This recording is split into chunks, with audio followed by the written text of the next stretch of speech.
The views and opinions expressed do not necessarily represent those of Access Fort Wayne, the Allen County Public Library, or any other supporting group. Get involved with Access Fort Wayne and make your own television programming. Call 421-1250 to find out more.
Tiny camera. Feel that. Feel how flexible that is. Tiny and flexible. And then we can put this tiny camera down. No, it's a camera. It's a fiber optic camera. So we can put this all the way down into the lung, and then we can see. We can zoom into the lung. So what we see here is this is what we'd be seeing with our camera. This is what we'd be seeing with the computer-generated model of the lung. And that's the spot in the lung that we're trying to get to. So we really use this kind of forward-back motion and side-to-side motion, like almost like a video game, to try and get to that spot. And we just follow the GPS, we follow the blue line. You want to try it? That's neat. Would any of you guys want to try it? Okay, put down your back. And so this one will take you forward and backwards. See how it's going up and down in there? And this will take you side to side. Side to side. Yeah. Okay? And so you just want to follow the blue line. Okay, good. Now I'm going to do the side to side part. So you go forward. There you go. And there it is.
cavities and extend the grooves down to the harder layer of fencing underneath the tube. Then they can fill it in with a white filling, which comes in tubes just like our seal material, and that can be squirted directly into the opening in the tube, which I will show you later. Here are some examples of what cavity preparations look like. The material can be injected right into the tube and fill it back up to the surface. When you come up later to look, the one that was photographed that's been filled is right here above the picture. This is another example of how a cavity happens on the side of the tube and also the lighting surface. And this is after the cavity has been removed and opened up, and the third picture is after it's been restored. This is again a tube that's been fixed in this third example. Some cavities can be rather deep. These are the ones that I was saying are starting to hurt the tube, where it hurts to put pressure on it. The face may have some swelling, gum inside the mouth may have some swelling. You can see how deep the cavity is just by looking at the tube. If you have a mirror in your bathroom, you open it up, you can probably see how large this cavity is getting. Once the tube has been opened up to remove the cavity, you might see a circular area here. That is the opening to the hole for the blood vessel and the nerve. So in this particular case, the tube was in the mouth of the individual. In this case, the tube was extracted because it was in the blood vessel. And that's why I showed how the layer of different filling materials to protect the hole. There's a direct hole tap that can be put over the hole exposure and harden the fly. And then the action is put on there, which is the new material to get ready for the next layer of the filling. And flowable filling material is put in over the tube. The light here hardens it, and then the final layer of the filling material is put in with the dispensing mechanism which I will show you. That's this tube that's been restored over here. If you want to take a closer look after it's been opened. You can do a close look at this. Can you see the opening and the lighting surface and how it goes down between the two? We need to put a band around the tube to act like a wall while the tube is being fixed. And there's a little wooden ledge that goes.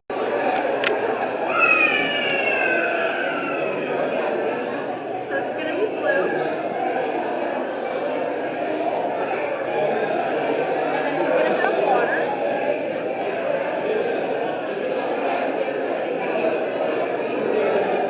That's alright. And then this one's oil. Oil and water don't mix together. Okay. It's on top. Let me take this. Walk down the line and fill it up for you. And this is what it's going to end up looking like. Okay?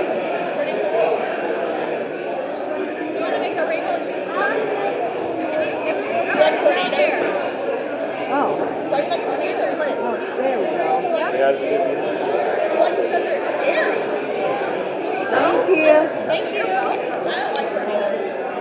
Through the leg atrium, through one of the heart valves, pulmonary custom valve, into the right ventricle, into the pulmonary artery, out to the lungs, where every time you breathe, oxygen comes in, the blood turns red from being blue, and then it comes back to the left atrium, through the mitral valve, into the left ventricle, and then it's pumped out to the rest of the body.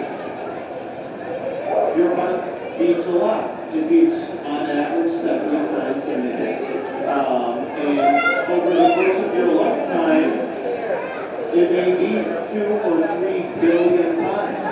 So it's hard to think of a machine that's made by man that could, beat over and over again 3 billion times. And so we can also think of the heart as an electrical system. And we can look at an EKG, which is a little electrical chart of the about the heart as a piece. And the atrium, which are the two top chambers of the heart, have this little electrical pump called P-wave. And that's when they load the blood, they're kind of like loading chambers, and they pump the blood into the ventricle right there. And then the ventricle squeeze with this big electrical spark called the QRS wave. And that's when the blood is pumped out to the lungs and then the rest of the body.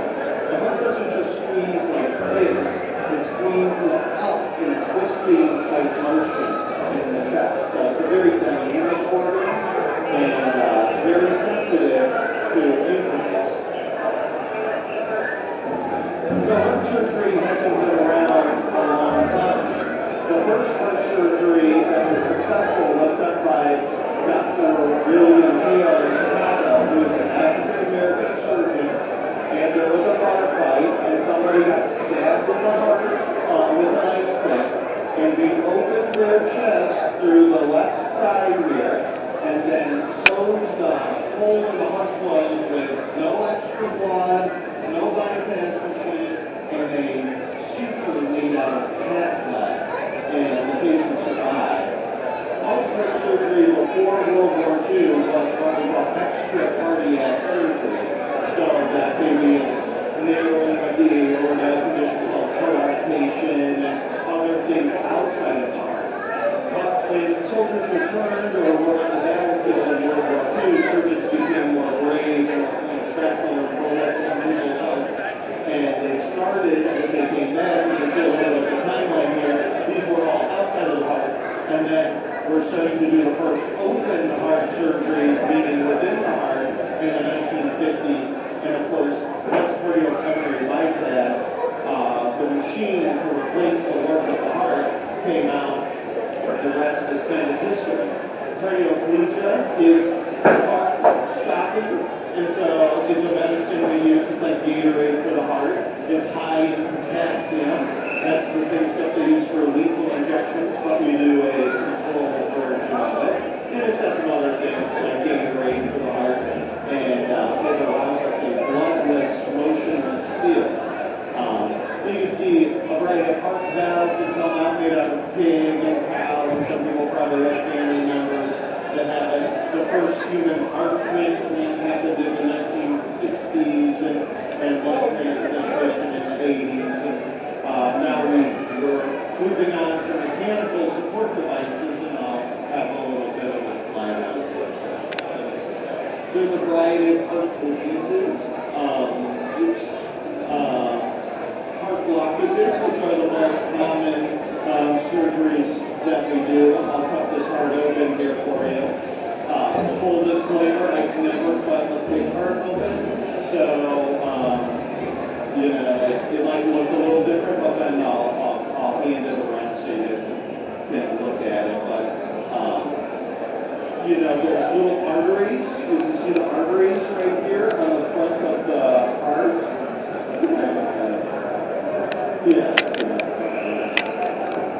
And so we do bypass procedures where we do that blood flow to these vessels. Hello, I'm Dina Jackway, Chief Administrative Officer for Parkview Health, and welcome to the Parkview family. Welcome! We're glad you're here! Welcome to Parkview. We're glad you're here. Welcome to Parkview! On behalf of Parkview Health and the Parkview Physician Group, I want to welcome our colleagues from Ohio into the Parkview family. Welcome, Parkview Archibald! EFCI welcomes you, Parkview Montpelier Hospital! Woo! Welcome, Parkview Bryan Hospital! Today, I want to start by honoring the rich history of CHWC. Back in 1969, Bryan Cameron Community Hospital was formed. In 1978, the name changed to Bryan Community Hospital. Shortly after, in 1981, Williams County General Hospital was formed nearby in Montpelier, Ohio. Fast forward to 1986, the two corporations merged into Community Hospitals of Williams County. Care was expanded in 1998 to Fulton County, known as Archbold Medical Center. In 2003, the corporation was renamed Community Hospitals and Wellness Centers. Now, 20 years later, CHWC joins the Parkview Health family. CHWC will now be known as Parkview Bryan Hospital, Parkview Montpelier Hospital, and Parkview Archbold. Over the next 12 to 24 months, we will partner on integrating operations. We will build upon the solid foundation that has been created over the last 50 years. We will partner with our coworkers, community, and business to carry out our mission, to improve your health and inspire your well-being. You are at the center of everything we do, as an individual, as an employer, and as the community. It's been a pleasure to work with the leaders in Ohio, and we look forward to building more partnerships within the community. Welcome to Parkview Health. Welcome to the Parkview family. Welcome to the Parkview family. Welcome to the Parkview family. Welcome to the Parkview family. Now, we don't take that word lightly here at Parkview.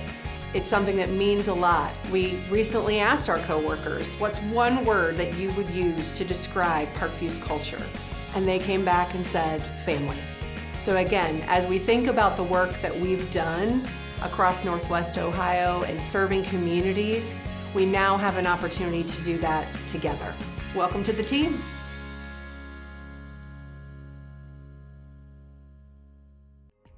So the challenge when we started developing or thinking about Parkview Southwest was, what can we do different? How can we make healthcare better in our community? So when patients have an injury, let's say they have a fall and they injure their shoulder, do they need to go to an emergency department, or do they need to go to an urgent care, or do they need to wait until Monday or Tuesday and call their doctor? So when you have that question in your mind and you don't know whether you should go to an urgent care or an emergency department, you can just come to Parkview Southwest, because we deliver both levels of service. If you have an injury and we determine that that injury is very minor and only required those services that would be provided at an urgent care, then we will treat you as an urgent care patient, and then most important, we will bill you as an urgent care patient. So you won't have to pay the higher cost that's required in an emergency department. If they need an emergency department, then we're going to be able to manage them as an emergency department patient. We have everything that you need for a very, very sick patient. We have worked with our local EMS providers. There are a few types of patients that they wouldn't bring here, and that would be patients that should always go to a trauma center, and those are the highest level of trauma patients, and that's also patients that have a cardiac arrest in the field where they're able to get back spontaneous respirations, and they would take those to a higher level of care also. We're going to be able to deliver really, really good quality care. We have emergency department nurses that are going to be here, so that patients that come in are going to get that really top level of care. And we have emergency department physicians that are all well trained and board certified in emergency medicine that are going to be able to deliver excellent care to every single patient. So one big thing that's really important to us here at Southwest is to remove the guesswork that you have while you're a consumer or while you have an injury or an accident or an illness. So if you have any type of illness or accident and you're not certain whether that can be managed at an urgent care or whether that requires the services in an emergency department, you can just come here to Parkview Southwest, and we're going to be able to sort that out for you. We'll have everything you need so that those services, if you just need minimal service, we'll be able to deliver that to you. The most important thing to me is that what we do is the best thing for the patient. And that's what I really like, is our standard of care that we're going to be able to give. So you really have to have an emergency department to have all those resources. You might not need those resources, and we hope you don't need those resources, but when you do, we're going to be here to deliver that for you.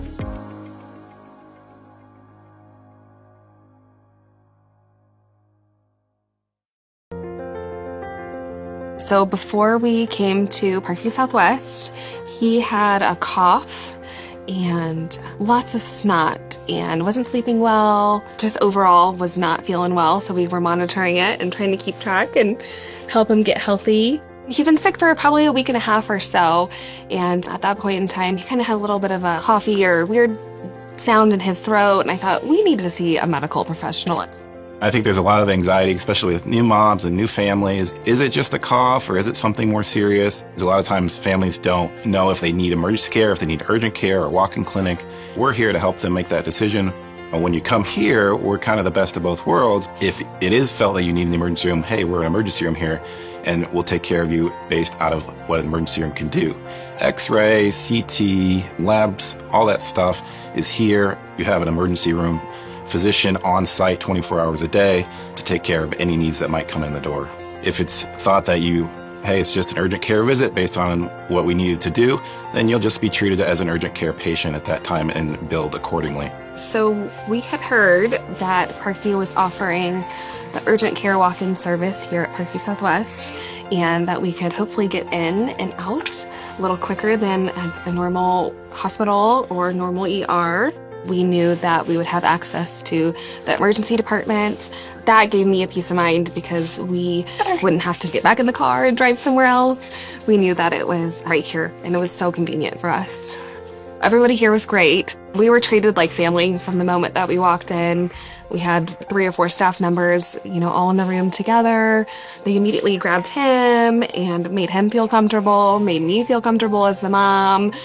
He got all of his vitals checked, his temperature, oxygen levels, and they listened to his lungs, his breathing, his heart rate and everything. Rachel's son looked great when he came in. We diagnosed him with RSV, we gave him some breathing treatments, and he did much better, and we were able to let him go home. Certainly if he was much sicker or if there's something else going on, we would have the capabilities of, doing imaging and, IVs and blood work and everything like that. If he were need to be admitted, we could take care of that in regards to transferring him to the appropriate facility at that time. We're kind of a Parkview family, so we always know that we're going to get taken care of. Just overall, really great experience for us.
Up and down. He's breathing. Oh, awesome. His eyes track. Oh, wow. He knows everything. Yeah. We do pulses, blood pressure, listen to his bowel sounds. Wow. You can do everything with it. Yeah. That's awesome. Thank you. You're very welcome.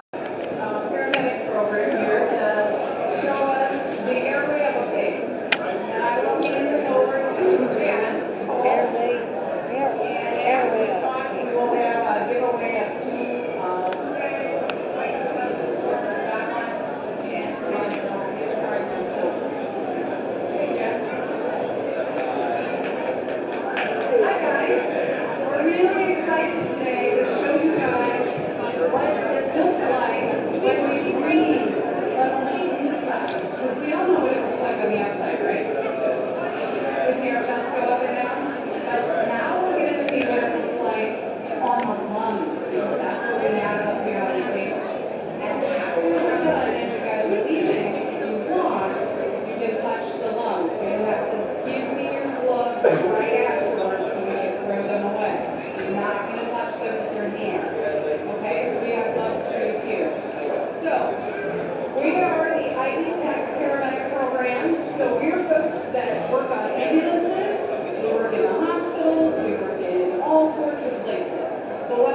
behind me are some students. So how many of you are in school? You know what? These guys are too. So even though they're big, like your moms, dads, aunts and uncles, and grandmas and grandpas, they are also in school. So they're going to be the ones that talk to you today. Okay? I'm their teacher, and so they better answer right. Yeah. All right, I'm going to let Jonathan talk. Hi everyone, like you said, I'm Jonathan. I'm really loud, so I don't really need that.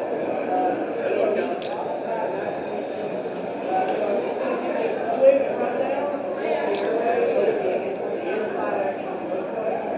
So we breathe in through the mouth, the air will let you down through the trachea. That is around the thing here.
So instead of going in through your mouth,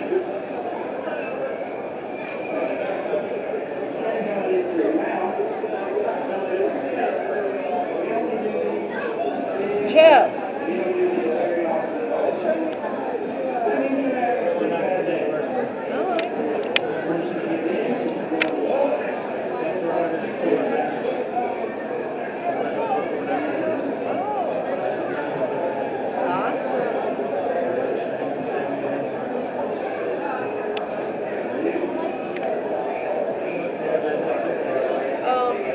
We got Tony in ice.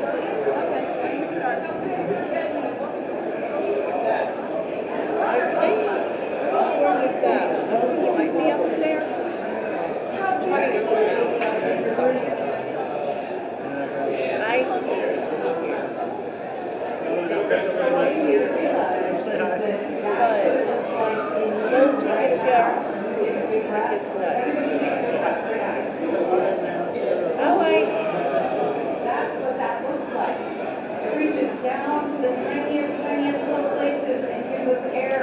So that oxygen can go all the way down here to your toe. Can go everywhere. So now the question is, do you have questions for these guys? Yes. Do they ever explode? So it kind of explodes, but not like you think. It isn't like, right, and messy. What happens is it can kind of explode, and then the lung will get small again, like those over there, and you won't be able to get any air then until we fix it. Okay? So it isn't like a big explosion with lung pieces, you know, all over the place. Because that's what we think in our head, right? Yeah. Any other questions? Yeah?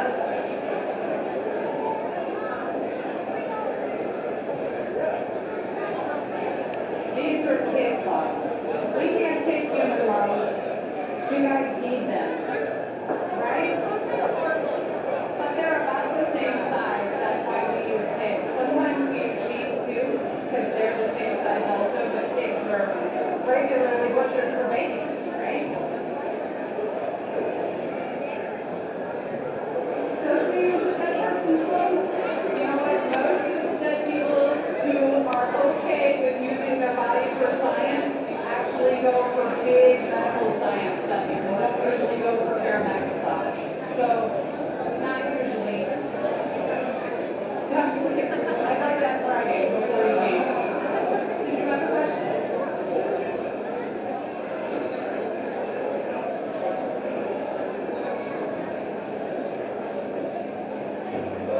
So how do we get the pigs' lungs? That's a good question, because pigs don't sign and let us do it.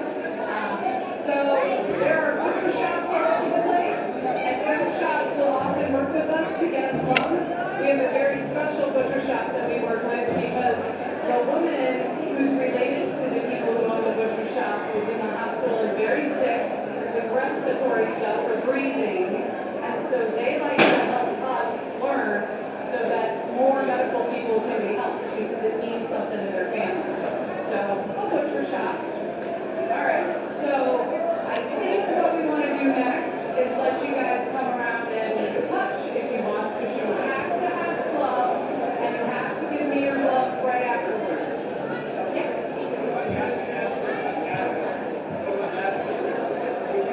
Asthma, so neither of those have asthma, but asthma people have trouble breathing air out. They get stuck inside.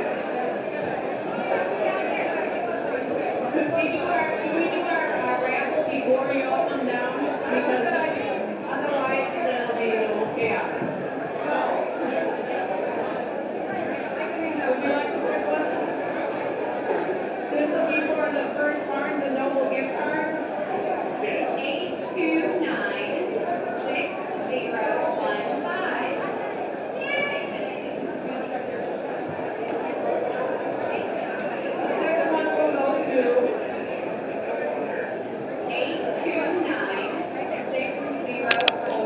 Total sugar's 42. That's a lot of sugar, right? Right. I ain't making that home too. Yeah. Making it at home is pretty good, but try to keep that sugar out of it. I like unsweet. Yeah. Not as much sugar. Right. My favorite drink growing up, though, was that sports drink, Gatorade. Look how much is in it. Oh. Okay, and you know what sugar does to your teeth? It is utilities. I'm Yep. working on staying on Philly yet. Yeah. So our favorite one, because it has zero, is water. Oh, yeah. That can help wash out all that sugar too, okay? Now you can show us all the cool stuff that we do over there. You can see some of these other teeth that we've taken from them. And you can see some of those bigger fillings. One feeling is so full I have to crown. Yeah, it was so big, yes. That happens sometimes. Yeah. Well, if you want, you can go ahead and take one of these guys here. Thank you. Yeah.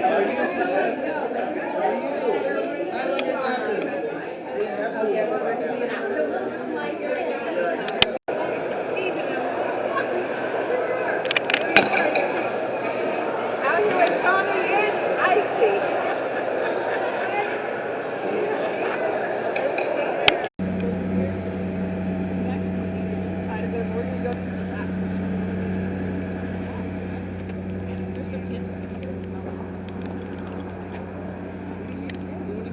Yeah.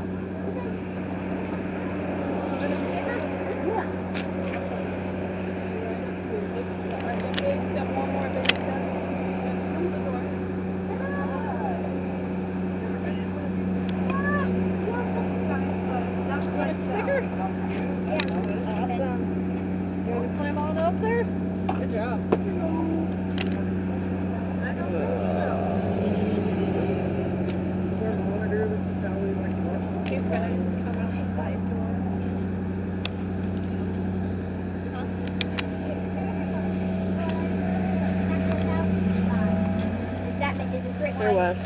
Wesley. That's true. Sometimes we can help them come back. Yeah.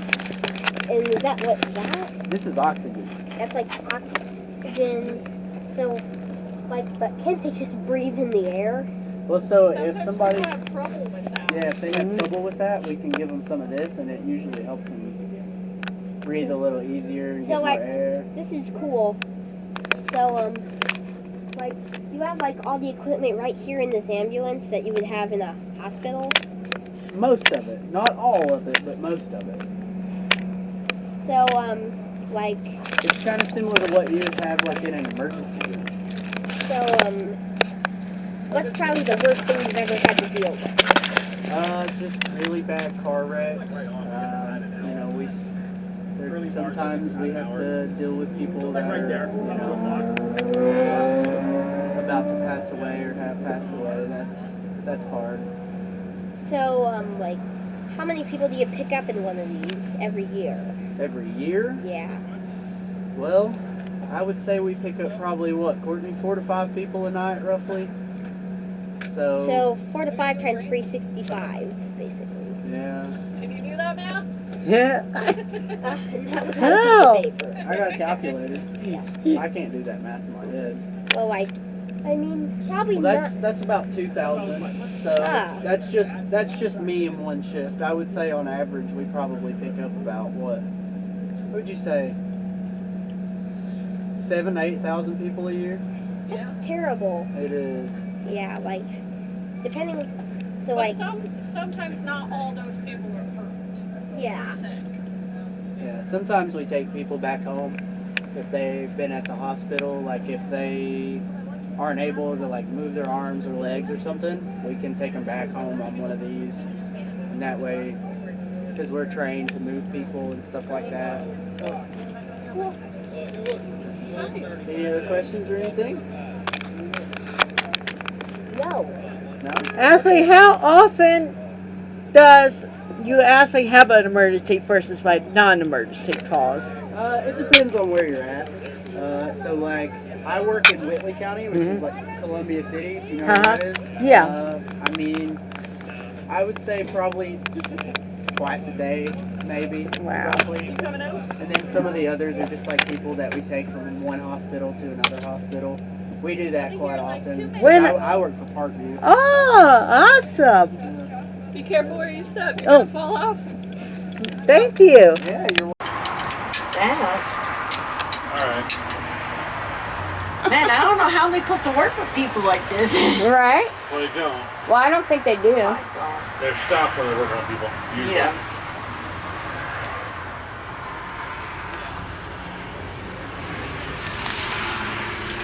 Yeah, those are kind of... I initially thought there was carpet in here, but obviously there's not. No, it's not. All right. Oh, it is. Christina's been in one of these. Sad but true, right? Maybe show you how to load and unload. You can load out there. You have to push that button. You can watch the position.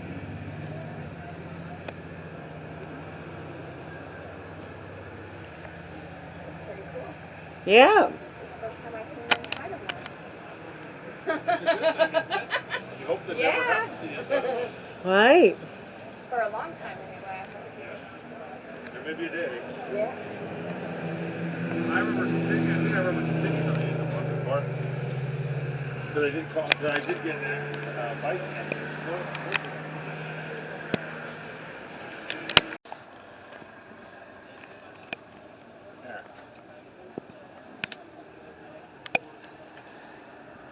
From all of us at Parkview Health. Sending warm wishes for a happy, healthy holiday season.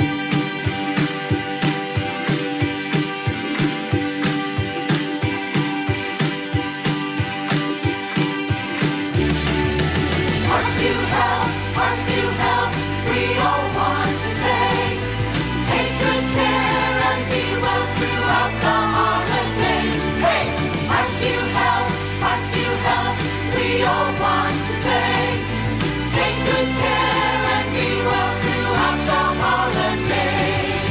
Parkview diamonds glow, the holidays are here. We bring these cameos from all of us with cheer. We're the group that sings, our co-hosts fun and wise. We'll get you here with wheels or wings or get you leaving right. Oh, Parkview Health, we all want to say, take good care and be well throughout the holidays. Hey, Parkview Health, we all want to say, take good care and be well throughout the holidays.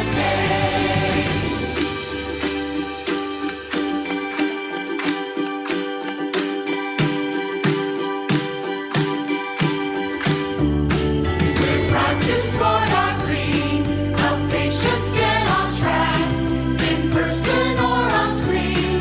We've always got your back, at every age and stage, scheduled or surprise. We're ready to take care of you and happy to advise. Oh, Parkview Health, we all want to say, take good care and be well throughout the holidays. Hey, Parkview Health, we all want to say, take good care and be well and happy holidays. Happy holidays, hey!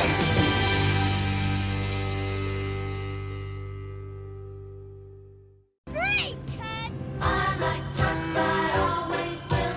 Big or small, I like them still. I like trucks, I always will. I like trucks.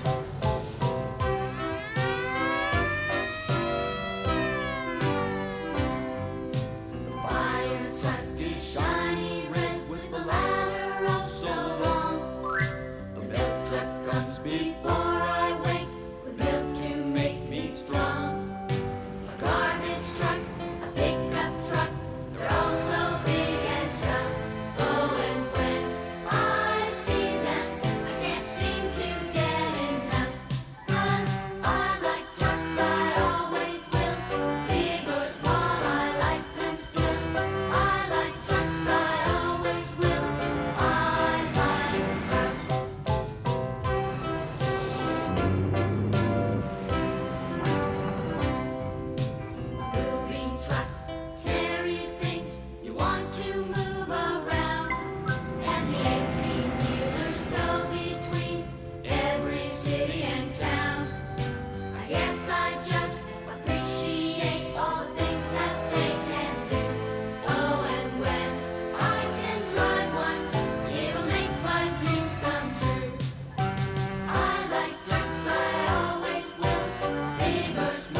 I'm Kate Wyatt, or Dr. Kate Wyatt, as I'm getting used to, and I'm a first-year internal medicine resident here at Parkview.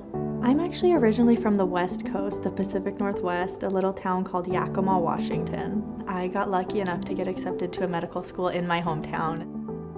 Medical school, you learn kind of like the base general knowledge, and now being in my residency, I'm just learning everything I wanted to learn. So across the nation, internal medicine residency is 3 years total. Typically what it's going to look like is you'll have residents, senior residents, and then attendings who are people that have completed their residency and they are specialists in their field. We'll do rounds together where we see patients. Ultimately, they're in charge of patient safety, making sure orders are in, and then our education, making sure that we're learning, putting in everything appropriately, and kind of progressing in our knowledge base. Parkview Internal Medicine Residency actually does what's called a 4+1, meaning we'll do 4 weeks of a rotation, like we'll do 4 weeks of wards. Wards is what we do most, especially during our first year of residency.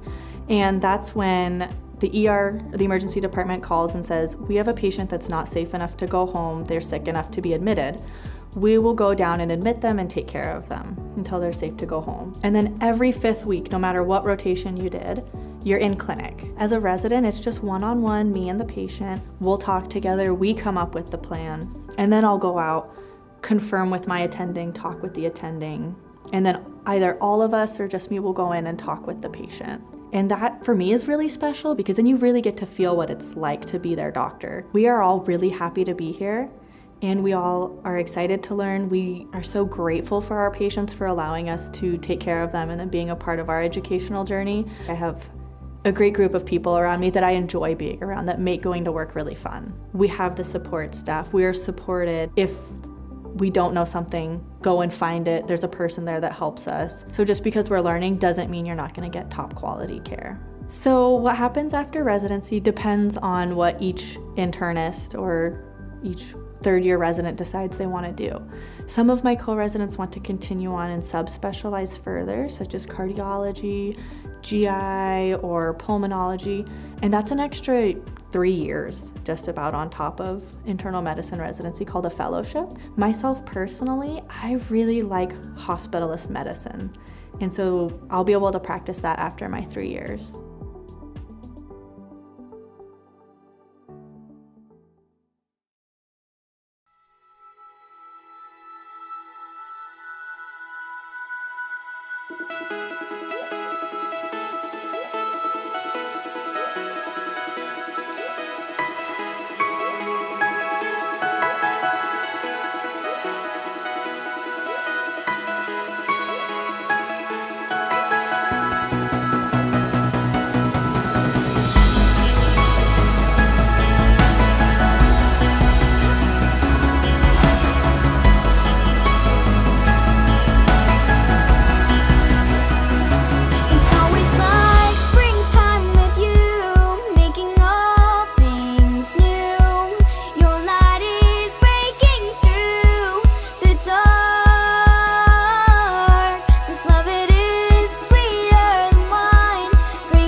first time.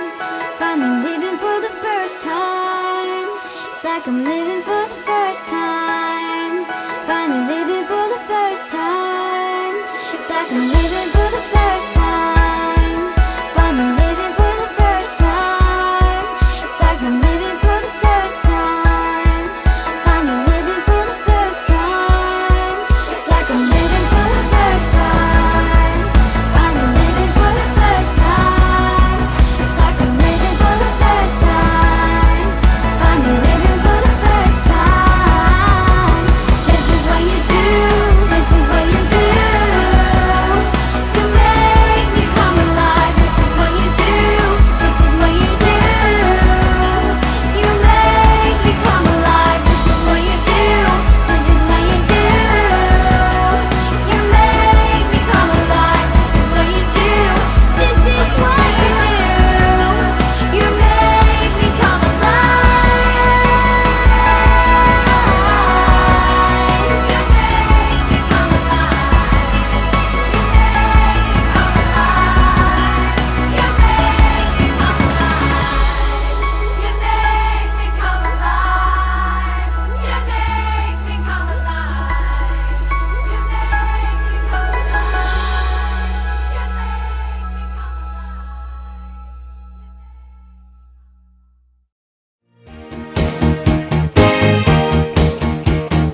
more we get together, together, together.